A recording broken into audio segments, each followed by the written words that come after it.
Welcome to the Chelsea Fans Channel. It's time to do our 5 things that we learnt from this weekend's action. Before we start though, I just want to say thank you all so much for your continued support throughout this season. This season that has just finished concludes our first full season as the Chelsea Fans Channel.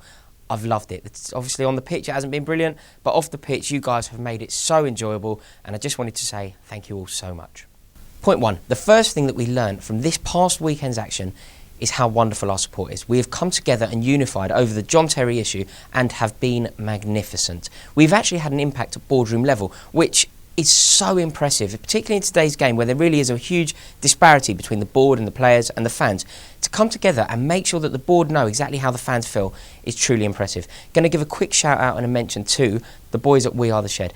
They did such great work yesterday in the stadium. The John Terry banner, I'm sure you've seen it, the one that says Proper Chelsea at the bottom. I helped get it out in the Matthew Harding lower, but they managed to get that banner on display twice. That is so impressive. It's like a full-time job to do that. I don't know how much of the game they would have missed. Bearing in mind these lads are all volunteers and they're all huge Chelsea fans. To take time out of the game, the last day of the season, to get it out on display firstly before the game and secondly at the end, it really is impressive. In 2 different stands.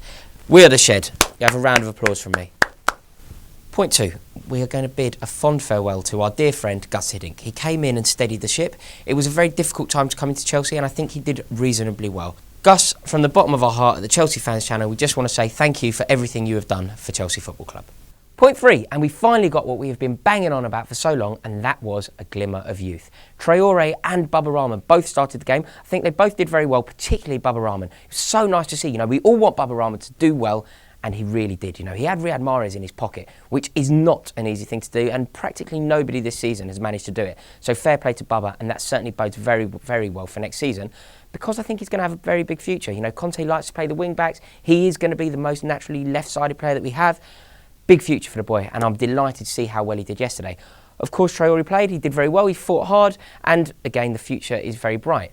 Into the second half, and we saw exactly what we wanted. You know, Tammy Abraham came on, he tried so hard, he really is a selfless player, he works, he's so strong, he holds the ball up very well, and I think the future is very bright with him.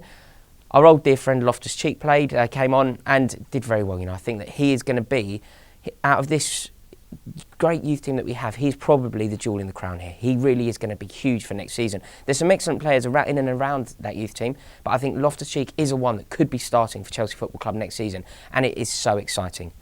That leads me on to the final person to mention, and that is Tomori. I think he looked really comfortable, not out of his depth at all, and he is a brilliant player. To come into a team like that and to play against the champions, out of position, and perform the way he did really is a huge testament to the man. And I think that the future of Chelsea Football Club is so bright because of these young players. Well in, Gus, appreciate it.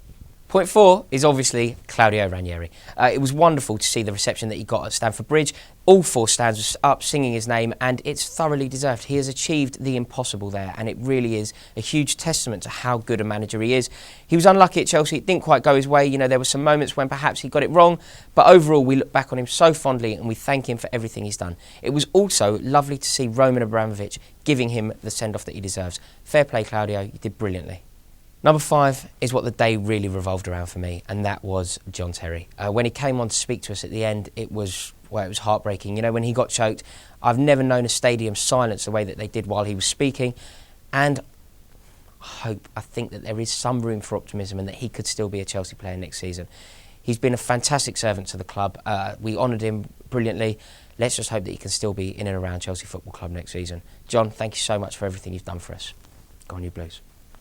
Right, that concludes it. They are the 5 things that we have learned from this weekend's action. Let me know, comment below and tell me what you think we've learned, what have I missed out, and how does this all bode for next season. Can't wait to get stuck in, and I'm going to see you at the Euros. Go on, you Blues. All right, guys, welcome to Chelsea Fans Channel. Rory's just sorting out his bag.